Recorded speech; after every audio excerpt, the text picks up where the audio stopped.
மகா இரக்கமும் கிருபை நிறைந்த நல்ல இயேசுவே சுவாமி, கர்த்தாவே, இந்த வேளையிலே உமது பாதத்திலே நாங்கள் வருகிறோம். கர்த்தாவே, இந்த நாளிலே சுவாமி தொடங்க இருக்கிற இந்த ஆராதனையை உமது கரத்திலே முற்றிலுமாய் ஒப்பு கொடுக்கிறேன் சுவாமி. ஆவியானவர் தாமே கூட இருந்து கர்த்தாவே எங்களை வழி நடத்த வேண்டும்படியாய் நாங்கள் ஜெபிக்கிறோம். இயேசு சுவாமி, இந்த ஆராதனை ஆண்டவரே, எத்தனை ஜனங்கள் கர்த்தாவே இதிலே பங்கு கொள்ளுகிறார்களோ அவர்கள் ஒவ்வொருவரையும் நீர் நிறைவாய் ஆசீர்வதிக்க வேண்டும்படியாய் ஜெபிக்கிறேன் ஐயா. கர்த்தாவே சுவாமி, உம்முடைய காரியங்கள் எல்லா மக்களுக்கும் சென்றடைய நீர் உதவி செய்ய வேண்டும்படியாய் ஜெபிக்கிறோம். அதற்கான வழிகளையும் வாசல்களையும் கர்த்தர் தாமே நீர் திறந்து கொடுக்க வேண்டும்படியாய் நான் ஜெபிக்கிறேன் சுவாமி. தொடர்ந்துமாக ஆண்டவரே கர்த்தாவே, இந்த நாளிலே உம்முடைய வார்த்தையை பகிர்ந்து கொள்கிற தாசரை நிறைவாய் ஆசீர்வதிங்க ஆண்டவரே. உம்முடைய வார்த்தை எல்லா ஜனங்கள் மத்தியிலும் சென்று அது பலன் கொடுக்கத்தக்கதான காரியத்தை என் அப்பன் இந்த நாளிலே நீங்க சந்திக்க வேண்டும்படியாய் நான் ஜெபிக்கிறேன் சுவாமி.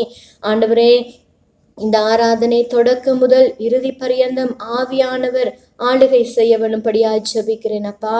உம்முடைய பிரசன்னம் எல்லார் மத்தியிலும் கடந்து வர வேண்டும்படியா நாங்கள் ஜெபிக்கிறோம் ஐயா.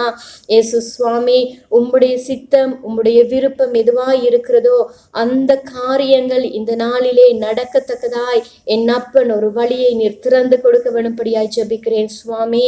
ஆண்டவரே, ஆராதனையிலே இந்த நாட்களிலே கலந்து கொள்ள முடியாமல் இருக்கிற அநேக ஜனங்களுக்கு ஆண்டவரே இந்த ஆராதனை ஒரு பிரயோசனமானதாக இருக்கிறது ஐயா. அப்படியான வழிகளை நீர் திறந்து கொடுத்தபடினாலே உமக்கு நன்றி என்று சொல்கிறோம் சுவாமி. இந்த ஆராதனையை பார்க்கிற, இந்த ஆராதனையிலே கலந்து கொள்ளுகிற யாவரையும் நீர் நிறைவாய் ஆசீர்வதிக்க வேண்டும்படியாய் உமது கரத்திலே நான் ஒப்பு கொடுத்து ஜெபிக்கிறேன் என் ஜீவனுள்ள நல்ல பிதாவே, ஆமென். நாமம் மேன்மை போ வேறே நாமம் இல்லையே. இந்த நாமம் மேன்மை போ வேறே நாமம் இல்லையே. நீரே என் தேவன், நீரே என் தேவன், வல்லமையுள்ளவரே. நீரே என் தேவன், நீரே என் தேவன், ஆலோசனை கர்த்தரே. நீரே என் தேவன், நீரே என் தேவன், வல்லமையுள்ளவரே. நீரே என் தேவன், நீரே என் தேவன். Thank you, Lord. We bless your name. உம்மை ஆராதிக்கிறோம்.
ஒருவர் தன் பிள்ளையை தோளிலே தூக்கி சுமப்பது போல ஒவ்வொரு நாளும் எங்களை தூக்கி சுமக்கிறவர் கர்த்தர். நீர் எங்களோடு உண்டே. சேர்ந்து ஆராதிப்போம். உமக்கே ஆராதனை, உமக்கே ஆராதனை. இயேசையா,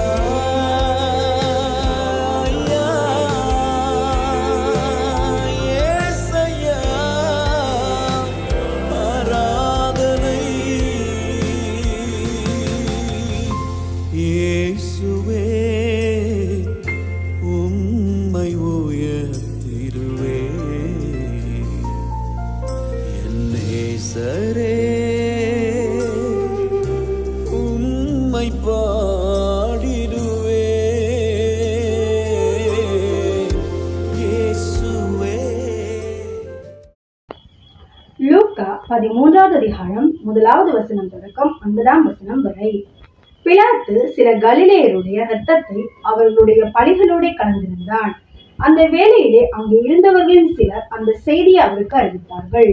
இயேசு அவர்களுக்கு பிரதியுத்தரமாக, அந்த கலிலேயருக்கு அப்படிப்பட்டவைகள் சம்பவித்ததே ஆனால் மற்ற எல்லா கலிலேயரையும் பார்க்கிலும் அவர்கள் பாவிகளா இருந்தார்களோ என்று நினைக்கிறீர்களோ? அப்படி அல்லவென்று உங்களுக்கு சொல்கிறேன். நீங்கள் மனம் திரும்பாமல் போனால் எல்லோரும் அப்படியே கெட்டு போவீர்கள்.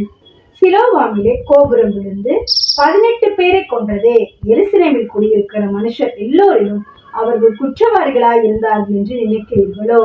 அப்படி அல்லவென்று உங்களுக்கு சொல்கிறேன். நீங்கள் மனம் திரும்பாமல் போனால் எல்லோரும் அப்படியே கெட்டு போவீர்கள் என்றார். அப்பொழுது அவர் ஒரு உவமையை சொன்னார். ஒருவன் தன் திராட்சை தோட்டத்தில் ஒரு அத்தி மரத்தை நட்டிருந்தான். அவன் வந்து அதிலே கனியை தேடின போது ஒன்றும் காணவில்லை.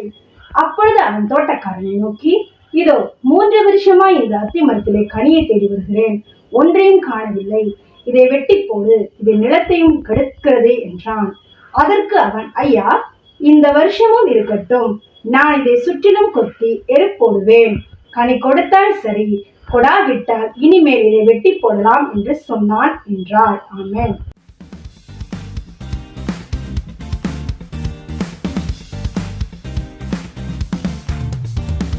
வானத்திலும் இந்த பூமியிலும் வல்லமையான ஒரு நாமம் உண்டு. வானத்திலும் இந்த பூமியிலும் வல்லமையான ஒரு நாமம் உண்டு. மனுஷருக்குள்ளே வல்லமையான வேறொரு நாமம் இல்லை. மனுஷருக்குள்ளே வல்லமையான வேறொரு நாமம் இல்லை. அவர் நாமம் இயேசு கிறிஸ்து. அவர் நாமம் இயேசு கிறிஸ்து. அவர் நாமம் இயேசு கிறிஸ்து. அவர் நாமம் இயேசு கிறிஸ்து. அவர் நாமத்தில் மன்னிப்பு உண்டு. அவர் நாமத்தில் ரட்சிப்பு உண்டு. அவர் நாமத்தில் மன்னிப்பு உண்டு. அவர் நாமத்தில் ரட்சிப்பு உண்டு. நாம் ரட்சிக்கப்படுவதற்கென்று வேறே நாமம் நமக்கில்லையே. நாம் ரட்சிக்கப்படுவதற்கென்று வேறே நாமம் நமக்கில்லையே. அவர் நாமம் இயேசு கிறிஸ்து. அவர் நாமம் இயேசு கிறிஸ்து. அவர் நாமம் இயேசு கிறிஸ்து. அவர் நாமம் இயேசு கிறிஸ்து.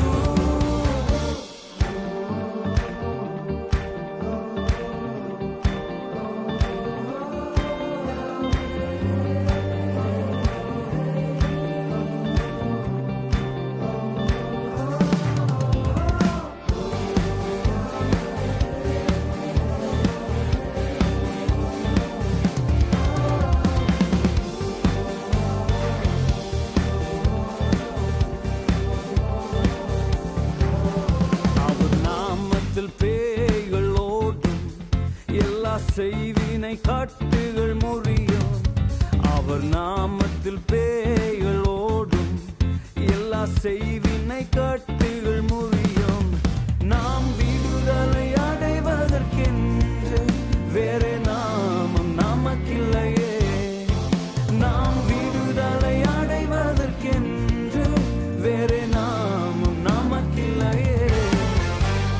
நாமம் இயேசு கிறிஸ்து, அவர் நாமம் இயேசு கிறிஸ்து, அவர் நாமம் இயேசு கிறிஸ்து, அவர் நாமம் இயேசு கிறிஸ்து.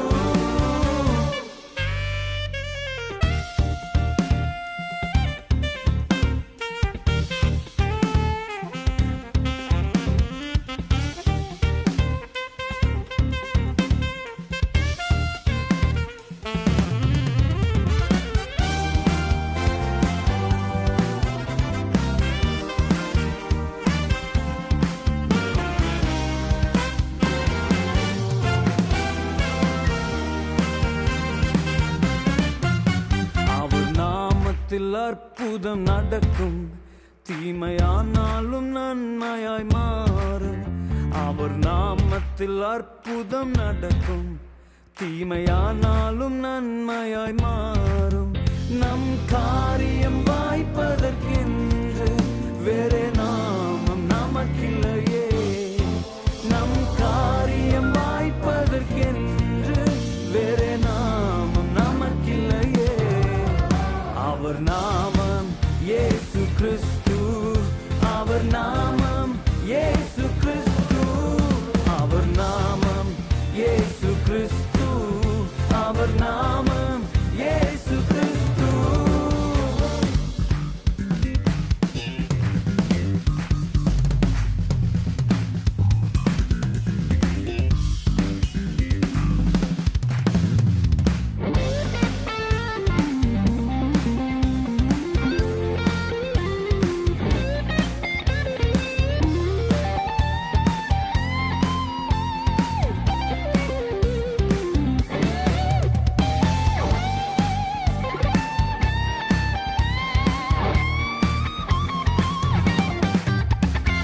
நாமத்தில் பரிசுத்தம் உண்டு, நமக்கு நித்திய ஜீவனும் உண்டு.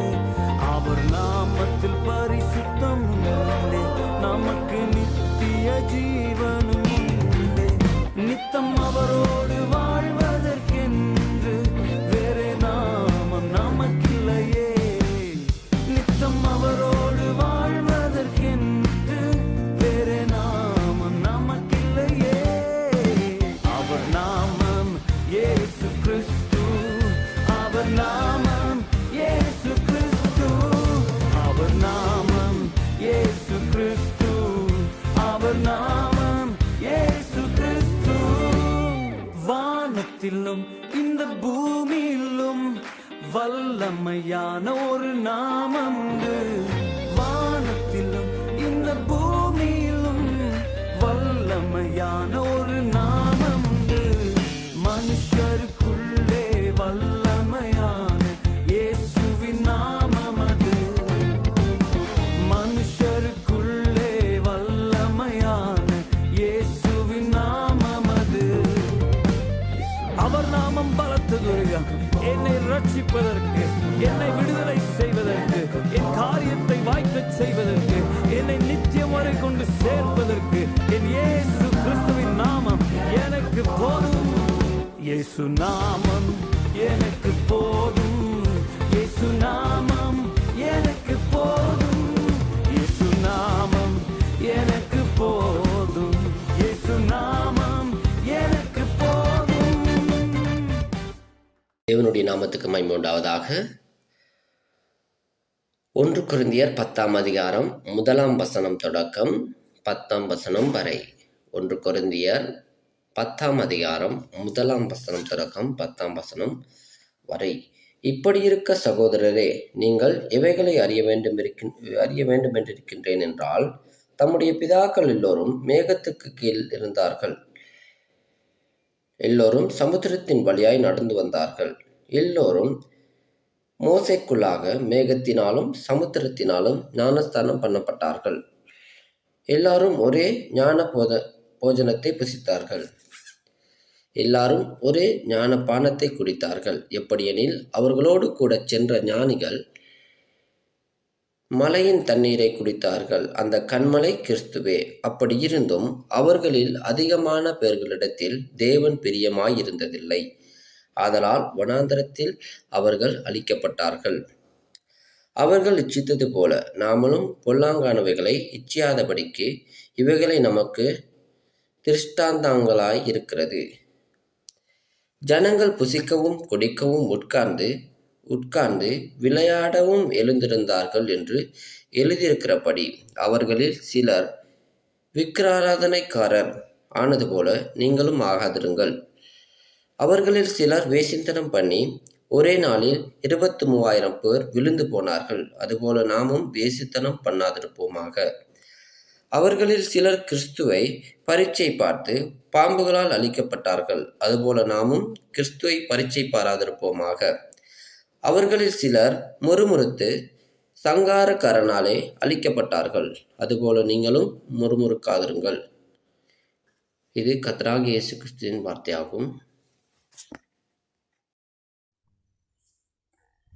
இயேசுவின் நாமத்தில் உங்கள் அனைவரையும் வாழ்த்துகிறேன். இந்த வாரம் நாம் நற்செய்தி புத்தகத்திலிருந்து லூக்கா 13ஆம் அதிகாரம் 1ஆம் வசனம் தொடங்கி 9ஆம் வசனம் வரைக்கும் பார்க்க போகின்றோம். இந்த பகுதியில் சில துயரமான சம்பவங்களையும் அநீதியான வழிகளில் சிலருடைய வாழ்க்கைகள் அளிக்கப்படுவதையும் பற்றி இந்த பகுதியானது சில தர்க்கத்தை நமக்கு முன்வைப்பதை நாம் பார்க்கக்கூடியதாக இருக்கின்றது.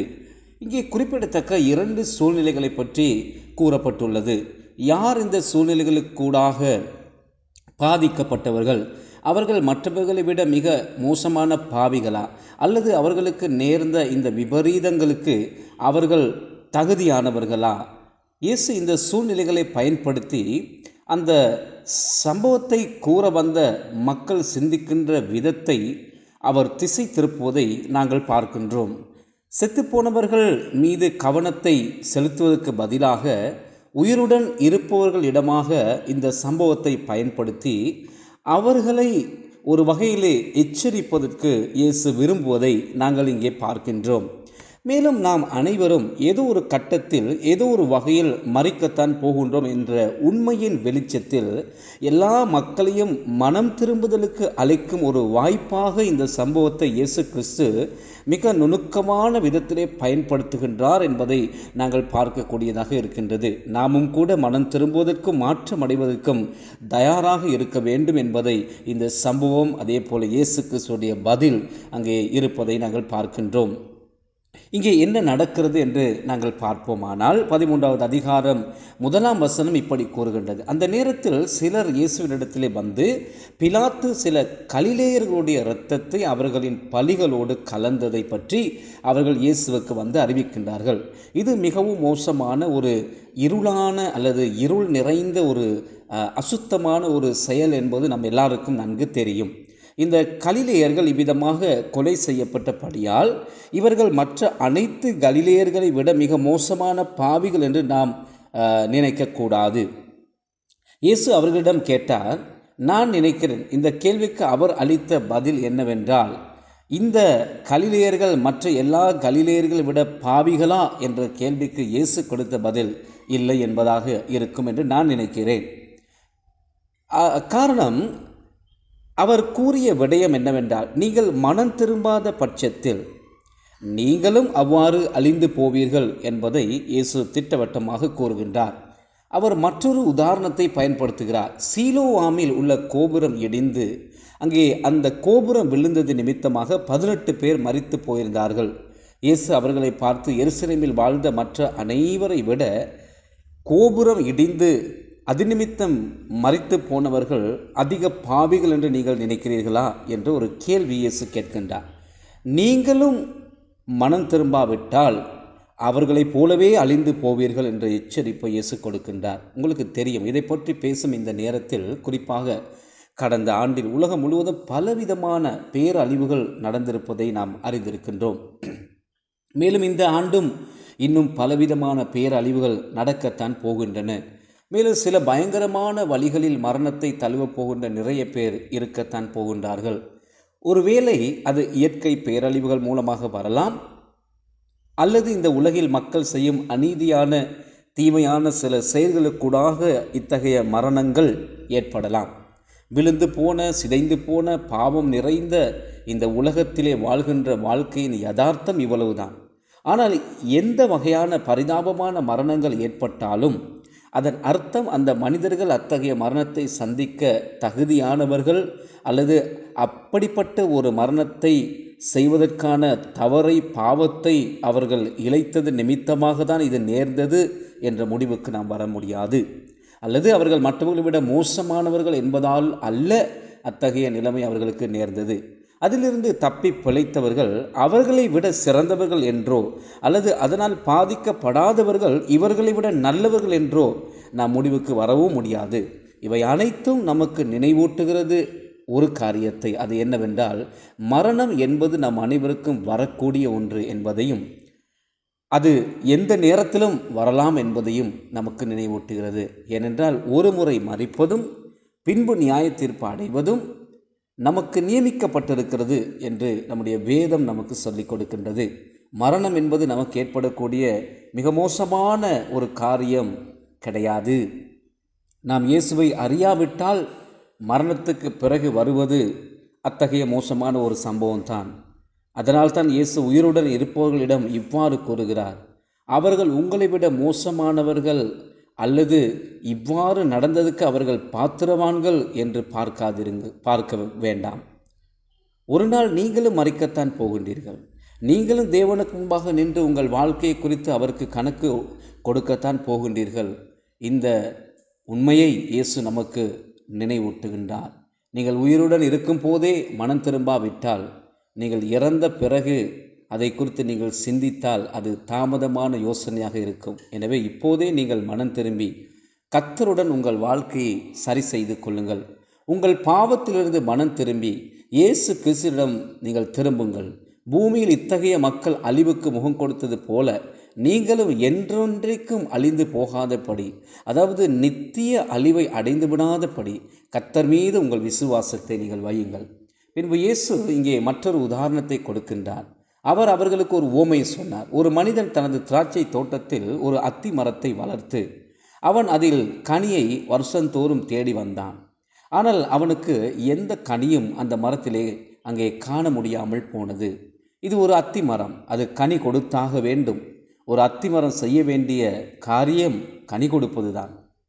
எனவே அந்த திராட்சை தோட்டத்தை பராமரித்த மனிதரிடத்திலே அந்த எஜமான் வந்து, 3 வருடங்களாக நான் இந்த அத்தி மரத்தில் கனியை தேடி வருகிறேன், ஆனால் எதையுமே காணவில்லை. எனவே அதை வெட்டி போடு, அது ஏன் நிலத்தை கெடுக்க வேண்டும் என்று அந்த வேலைக்காரனுக்கு அந்த எஜமான் சொல்லுகிறார். ஆனால் அந்த வேலைக்காரன் எஜமானை பார்த்து, எஜமானனே, இன்னும் 1 வருஷம் தவணை கொடுப்போம், இன்னும் 1 வருஷம் இதை நாங்கள் விட்டு பார்ப்போம். நான் அதை சுற்றிலுமாக தோன்றி அதற்கு நான் எரு போடுகிறேன். நான் அதற்கு எதையெல்லாம் ஒரு தோட்டக்காரனாக செய்ய வேண்டுமோ அதையெல்லாம் நான் செய்கிறேன் என்று அவரிடத்திலே அனுமதி கேட்கின்றான். அடுத்த வருடம் அது சரியான கனியை கொடாவிட்டால் நாம் அந்த நேரத்தில் அதை வெட்டி போடுவோம் என்று அவன் சொல்லுகிறான்.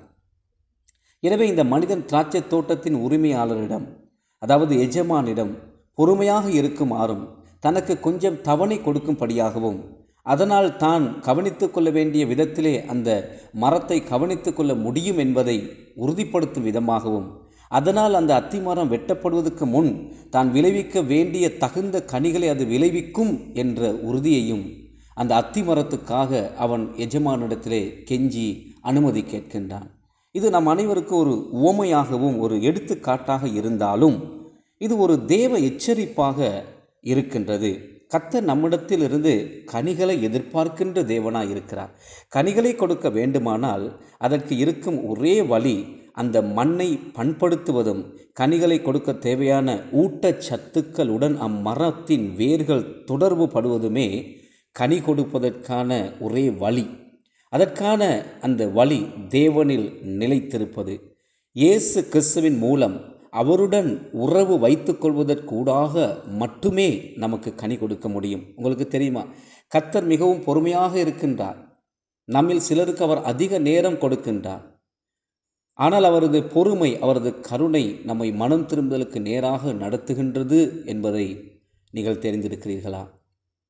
அந்த மனம் திரும்புதலானது நாம் அவருடனாக கொண்டிருக்கும் நமது உறவை ஒரு முக்கியமான இடத்துக்கு இட்டு செல்லும் ஒன்றாக இருக்க வேண்டும். அத்தோடு நாம் கொடுக்க வேண்டிய கனிகளை உரிய காலங்களிலே கொடுக்க வேண்டும். உங்களில் ஒரு சிலர் நீங்கள் இதை நீண்ட காலமாக தள்ளி போட்டு கொண்டிருக்கலாம். ஆனால் உங்களுக்கு தெரியும், மரணம் என்பது நம் அனைவருக்கு எந்த நேரத்திலும் வரக்கூடிய ஒன்றாக இருக்கின்றது. ஒருவேளை நாம் அதற்கு தயாராக இல்லாமல் இருக்கலாம். ஒருவேளை நமக்கு இன்னும் நேரம் தேவைப்படலாம், பரவாயில்லை. ஆனால் அதற்கான கால நேரத்தை அலட்சியமாக எண்ணிவிட வேண்டாம். நேரம் கடந்து போகும் முன் உங்களுக்கு வாய்ப்பு இருக்கும் போது இப்போது நீங்கள் செய்ய வேண்டியதை செய்யுங்கள். கர்த்தர் தம்முடைய பொறுமையில் நமக்கு அவர் நேரம் கொடுத்திருக்கிறார். இந்த செய்தியை கேட்டும் நாங்கள் இன்னும் உயிருடன் இருக்கின்றோம். ஆகவே அவருடைய பொறுமையில், அவருடைய தயவில் அவர் நமக்கு நேரத்தை கொடுத்திருக்கிறார் என்பதே இதற்கூடாக நாம் விளங்கிக் கொள்ளக்கூடிய சத்தியமாயிருக்கிறது. ஆனால் அந்த நேரத்தை நாம் வீணாக்கி விடக்கூடாது. அந்த நேரத்தை நாங்கள் அலட்சியம் பண்ணிவிடக்கூடாது. நாம் கொடுக்கப்பட்டிருக்கின்ற இந்த நேரத்தை பயன்படுத்தி நாம் அவருடன் இணைந்திருப்பதை உறுதி செய்து கொள்ள வேண்டும். அவருடைய வார்த்தை நம் இருதயங்களிலும் வாழ்க்கையிலும் அதன் வேலையை செய்ய அனுமதிக்க வேண்டும். இதற்கூடாக நாம் உண்மையிலே அவருக்கு சொந்தமானவர்கள் என்பதை காட்டும் கனிகளை கொடுக்க வேண்டும். அதெல்லாம் மனம் திரும்புதலுடன் தான் தொடங்குகிறது. இவ்வுலகத்துக்குரிய அனைத்தையும் விட்டு விலகி, நாம் பாவத்திலிருந்தும் விலகி இயேசு கிறிஸ்துவினிடமாக திரும்பி அவர் மீது நம் கண்களை நிலைநிறுத்தி கனி கொடுக்க தேவையானதை அவர் நம்மில் வளர்க்க நாம் அனுமதிப்பதில் இருந்தே இவை அனைத்தும் தொடங்குகின்றது. அத்தகைய கனியை நமக்கு தானாக உற்பத்தி செய்ய முடியாது. நாம் அவருடன் இணைந்திருப்பதால் இயேசுவால் மட்டுமே அதை நம்மில் செய்ய முடியும். ஆனால் இதற்கெல்லாம் நேரம் தேவைப்படுகிறது. ஒரு அத்திமரம் கனி கொடுக்க வேண்டுமானால் அதற்கு நேரம் எடுக்கும். ஆனால் அது கனி கொடுக்கவே வேண்டும். நம் வாழ்வில் கனி உருவாக நேரம் எடுப்பது போல அதற்கு தேவையான ஊட்டச்சத்துக்களையும் நாங்கள் கொடுக்க வேண்டும். ஆனால் அது இயேசு கிறிஸ்துவின் மூலம் நாம் தேவனோடு வைத்திருக்கின்ற தொடர்புக்கூடாக மாத்திரமே நடக்கும். எனவே யோவான் 15ஆம் அதிகாரத்தை படிக்க நான் உங்களை உற்சாகப்படுத்துகிறேன். அது அந்த செயல்முறையை பற்றியும் அது எவ்வாறு செயல்படுகின்றது என்பதை பற்றி மேலுமாக பேசுகிறது. தேவன் நமக்குள் பிறப்பிக்கும் கனிகளை கொடுக்கவே நாம் அழைக்கப்பட்டுள்ளோம். அதற்கு தேவைப்படுவது அவருடனான ஒரு உறவு மட்டுமே. அவரிலே நிலைத்திருந்து கனிகளை கொடுக்க வேண்டும். நாம் அதை உருவாக்கவில்லை, நாம் அதை வெளிப்படுத்துகின்றோம். அது அவர் நம்மில், நம் வாழ்வில் ஒரு கிரியை செய்திருக்கிறார் என்பதை வெளிப்படுத்துகின்றது. ஆனால் நாம் அவருக்கு அந்த கிரியை நடப்பிக்க அனுமதிக்க வேண்டும். நாம் அவருடனான உறவில் வேலை செய்ய வேண்டும். எனவே அதை செய்யும்படிக்கு நான் உங்களை ஊக்குவிக்கிறேன். நீங்கள் இந்த உலகத்தை சுற்றி பார்க்கும் போது பல துயரங்கள் உள்ளன. மரணம் திடீரென்று மக்களை அழைத்து செல்கிறது. உங்களுக்கு இன்னும் பல ஆண்டுகள் முன்னால் இருக்கிறது என்று நினைத்து, அல்லது உங்களுக்கு நீண்ட ஆயுள் காலம் இருக்கிறது என்று நினைத்து இவற்றை சாதாரணமாக எடுத்துக்கொள்ள வேண்டாம். நாம் இறக்கப் போகும் நாள் நம் யாருக்குமே தெரியாது.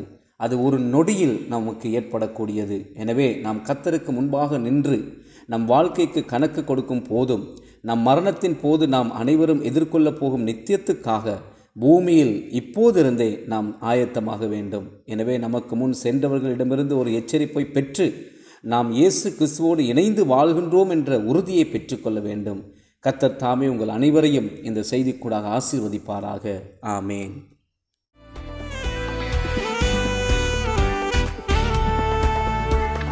வாக்குத்தத்தங்கள் கிறிஸ்துவுக்குள்ளே ஆமென்று இருக்கின்றதே. வாக்குத்தத்தங்கள் நம் இயேசுவுக்குள்ளே ஆமென் என்றும் இருக்கின்றதே. வாக்குத்தத்தங்கள் கிறிஸ்துவுக்குள்ளே ஆமென்று இருக்கின்றதே. வாக்குத்தத்தங்கள் நம் இயேசுவுக்குள்ளே ஆமென் என்றும் இருக்கின்றதே. அவர் சர்வ வல்ல தேவனாயிருப்பதா வார்த்தைகள் எல்லாம் நிறைவேறும். அவர் உண்மையுள்ள தேவனாயிருப்பதா வார்த்தைகள் ஒன்றும் தவறாதே. அவர் சர்வ வல்ல தேவனாயிருப்பதா வார்த்தைகள் எல்லாம் நிறைவேறும். அவர் உண்மையுள்ள தேவனாயிருப்பதா வார்த்தைகள் ஒன்றும் தவறாதே. ஆமென் ஆமென். வாக்குத்தத்தங்கள் எல்லாம் ஆமென் ஆமென் ஆமென். இயேசு சொன்னதெல்லாம் ஆமென் ஆமென் ஆமென். வாக்குத்தத்தங்கள் எல்லாம் ஆமென் ஆமென் இயேசு சொன்னதெல்லாம் ஆமென்.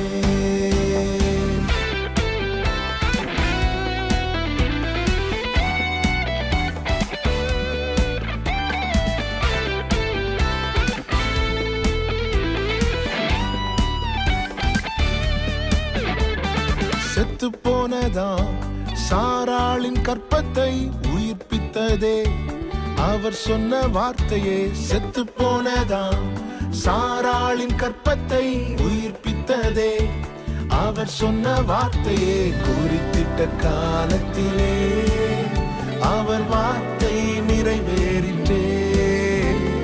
குறித்திட்ட காலத்திலே நம் வாழ்விலும் நிறைவேறுமே. ஆமென் ஆமென் வாக்கு தத்தங்கள் எல்லாம் ஆமென் ஆமென் ஆமென் இயேசு சொன்னதெல்லாம் ஆமென் ஆமென் ஆமென் வாக்கு தத்தங்கள் எல்லாம் ஆமென் ஆமென் ஆமென் இயேசு சொன்னதெல்லாம் ஆமென்.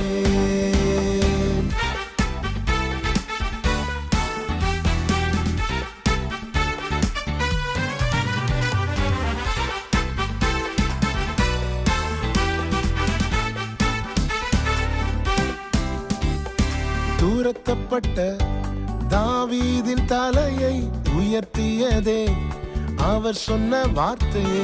தூரத்தப்பட்ட தாவீதின் தலையை உயர்த்தியதே அவர் சொன்ன வார்த்தையே. குறித்திட்ட காலத்திலே அவர் வார்த்தை நிறைவேறிற்றே. குறித்திட்ட காலத்திலே நம் வாழ்விலும் நிறைவேறுமே. ஆமென் ஆமென் வாக்கு தத்தங்கள் எல்லாம் ஆமென் ஆமென் ஆமென் இயேசு சொன்னதெல்லாம் ஆமென் ஆமென் ஆமென் வாக்கு தத்தங்கள் எல்லாம் ஆமென் ஆமென் ஆமென் இயேசு சொன்னதெல்லாம் ஆமென்.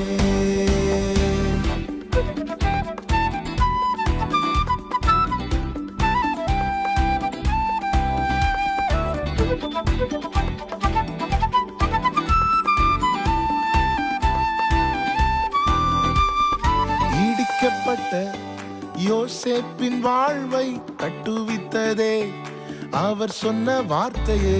இடிக்கப்பட்ட யோசேப்பின் வாழ்வை கட்டுவித்ததே அவர் சொன்ன வார்த்தையே. குறித்திட்ட காலத்திலே அவர் வார்த்தை நிறைவேறிற்றே. குறித்திட்ட காலத்திலே நம் வாழ்விலும் நிறைவேறுமே. ஆமென் ஆமென் வாக்கு தத்தங்கள் எல்லாம் ஆமென் ஆமென் ஆமென் இயேசு சொன்னதெல்லாம் ஆமென் ஆமென் ஆமென் வாக்கு தத்தங்கள் எல்லாம் ஆமென் ஆமென் ஆமென் இயேசு சொன்னதெல்லாம் ஆமென். வாக்கு தத்தங்கள் கிறிஸ்துவுக்குள்ளே ஆமென்று இருக்கின்றதே. வாக்கு தத்தங்கள் நம் இயேசுவுக்குள்ளே ஆமென் என்றும் இருக்கின்றதே. அவர் சர்வ வல்ல தேவனாயிருப்பதா வார்த்தைகள் எல்லாம் நிறைவேறும். அவர் உண்மையுள்ள தேவனாயிருப்பதா வார்த்தைகள் ஒன்றும் தவறாதே. ஆமென் ஆமென் வாக்கு தத்தங்கள் எல்லாம் ஆமென் ஆமென் ஆமென் இயேசு சொன்னதெல்லாம் ஆமென் ஆமென் ஆமென் வாக்கு தத்தங்கள் எல்லாம் ஆமென் ஆமென் ஆமென் இயேசு சொன்னதெல்லாம் ஆமென். எங்கள் பரலோக பிதாவே, இந்த நாளுக்காக உமக்கு நன்றி. இந்த நாளின் வார்த்தைகளுக்காக உமக்கு நன்றி செலுத்துகிறோம். வந்த ஜனங்களை நீர் ஆசீர்வதித்து உம்முடைய வார்த்தைகளினால் போஷித்ததுக்காக நன்றி. கேட்டவர்கள் ஒவ்வொருவரும் திருப்தி அடைந்து வந்த குறையோடு போகாதபடி நாட்டிலே சமாதானத்தையும் சந்தோஷத்தையும் ஐக்கியத்தை ஏற்படுத்துகிற தேவனாகி உம்மை நோக்கி பார்க்கிற உம்முடைய ஜனங்கள் மேல் மனதுருகி, ஆண்டவரே, நீர் கொள்ளை நோயை, வாதை நோயை எங்கள் தேசத்தை விட்டு நீங்களாக்கி உலகம் முழுவதும் உள்ள ஜனங்கள் இனி வரும் நாட்களே சந்தோஷத்தோடும் சமாதானத்தோடும் மனமகிழ்ச்சியோடும் வாழத்தக்கதாக நீர் ஆசீர்வதிக்கும்படியாக இந்த காலை வேளையிலே நாங்கள் செபிக்கிறோம். இயேசுவின் நாமத்தினாலே நல்ல பிதாவே, ஆமென். நம்முடைய கர்த்தராகிய இயேசு கிறிஸ்துவின் கிருபையும் பிதாகிய தேவனுடைய அன்பும் பரிசுத்தாவியானுடைய ஐக்கியமும் நம் அனைவரோடு கூட அவர் வரவரைக்கும் இருப்பதாக. ஆமென்.